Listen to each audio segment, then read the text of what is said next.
Bismillahirrahmanirrahim. Assalamualaikum warahmatullahi wabarakatuh. Alhamdulillahirabbil alamin. Wassalatu wassalamu ala asyrafil anbiya'i wal mursalin sayyidina wa maulana Muhammadin wa ala alihi wa ashabihi ajma'in. Amma ba'd. Alhamdulillah, anak-anak saleh dan salihah yang Ustaz sayangi, pada hari ini hari Rabu, agenda kita adalah motivasi tentang sholat 5 waktu. Di sini Ustaz akan menyampaikan beberapa keutamaan orang yang melaksanakan sholat 5 waktu. Di antaranya pertama adalah Allah Subhanahu wa taala berfirman di dalam Al-Qur'an, "Innas salata tanha 'anil fahsya'i wal munkar." Salat itu dapat mencegah dari perbuatan keji dan munkar, perbuatan yang tidak bagus. Jadi, orang yang melaksanakan salat secara betul, yang seperti yang dicontohkan oleh Nabi sallallahu alaihi wasallam, yang diperintahkan oleh Allah Subhanahu wa taala, orang itu kalau dia laksanakan apa yang diperintahkan oleh Allah, dilaksanakannya salat 5 waktu dengan tertib, dengan rutin, sesuai aturan, maka dia akan dipelihara oleh Allah Subhanahu wa taala. Salat itu sebagai pencegah dia dari perbuatan yang buruk. Mustahil orang yang melaksanakan salat itu ucapannya kotor, tangannya suka memukul temannya, kakinya suka menendang temannya, mustahil. Kalau sholat itu bagus, bacaannya bagus, sholatnya khusyuk setelah takbiratul ihram, apa yang harus dibacanya, bukan tengok kanan tengok kiri, tidak seperti itu sholatnya, kakinya suka gerak-gerak, itu bukan seperti itu sholat yang dianjurkan oleh Nabi Sallallahu Alaihi Wasallam. Jadi sholat yang dianjurkan itu khusyuk. Nah, dengan sebab khusyuk, betul-betul dia melaksanakan sholat, tidak main-main, dia akan mendapatkan itu tadi. Salat itu sebagai pencegah dia dari perbuatan yang keji dan munkar. Ciri-ciri orang yang salatnya diterima oleh Allah Subhanahu wa taala, hatinya itu lapang, mudah menerima nasihat dari orang tuanya. Ketika dinasihati oleh orang tuanya, dilaksanakannya, tidak melawan, tidak berkata kasar kepada orang tua atau gurunya atau orang yang lebih tua dari dia. Tidak seperti itu orang yang sholatnya betul. Yang kedua adalah dia akan banyak mendapatkan kebaikan. Seperti hadis Nabi sallallahu alaihi wasallam, "Man hafaza 'alaiha kanat lahu nuran."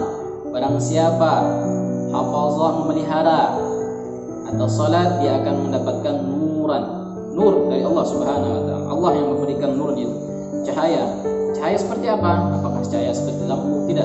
Pancaran cahayanya itu akan memancar lewat tubuh hatinya dengan apa? Pantulan kebaikan yang dia dapatkan. Jadi kerjaan orang yang sholat itu, aktivitasnya itu baik semua. Seperti itu. Kenapa? Karena Allah Subhanahu wa taala memberikan orang itu nuran. Nah, kemudian yang kedua, setelah nur, burhan, kebahagiaan, dia akan mendapatkan kebahagiaan. Seperti itu. Orang yang sholat itu bahagia, akan mendapatkan petunjuk dari Allah Subhanahu wa taala, dengan petunjuknya Allah Subhanahu wa taala. Kemudian najah, keselamatan. Nanti di akhirat itu dia akan selamat. Kenapa selamat? Karena yang pertama dihisab oleh Allah Subhanahu wa taala di padang mahsyar itu adalah apa? Salatnya. Allah melihat salat orang itu bagus, semua diterima oleh Allah Subhanahu wa taala. Sedekahnya diterima, perbuatan baik diterima, bacaan Qur'annya diterima oleh Allah. Kenapa? Karena sholatnya. Bacaannya bagus, tilawahnya bagus. Cuman apa? Tidak sholat, percuma.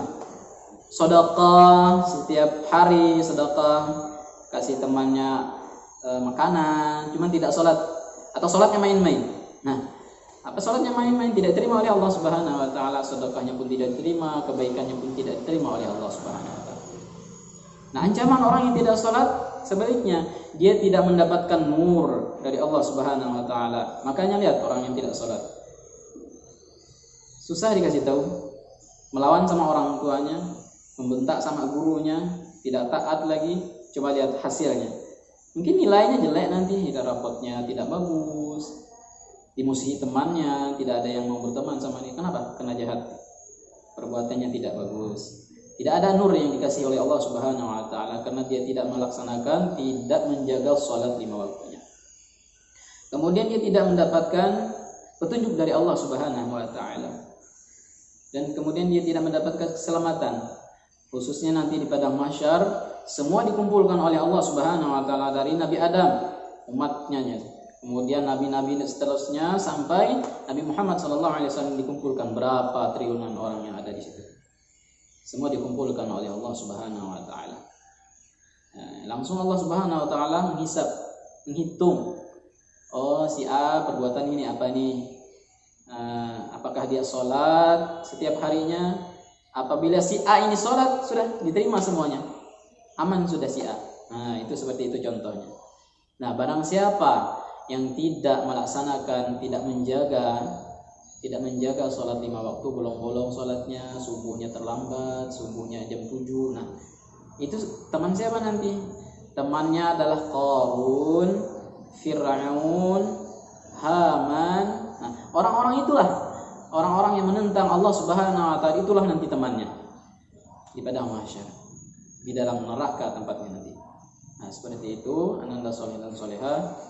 Mudah-mudahan Ustaz harapkan nanti jaga sholat 5 waktunya. Biasakan khusyuk setelah takbiratul ihram, tidak ada bicara-bicara sama temannya, kakinya kemana-mana, nendang temannya atau segala yang lain-lainnya. Tolong diperhatikan. Mudah-mudahan kita semua mendapatkan ridhanya Allah Subhanahu wa taala. Demikian dari Ustaz. Assalamualaikum warahmatullahi wabarakatuh. Oke. Udah ya Ustaz. Ya.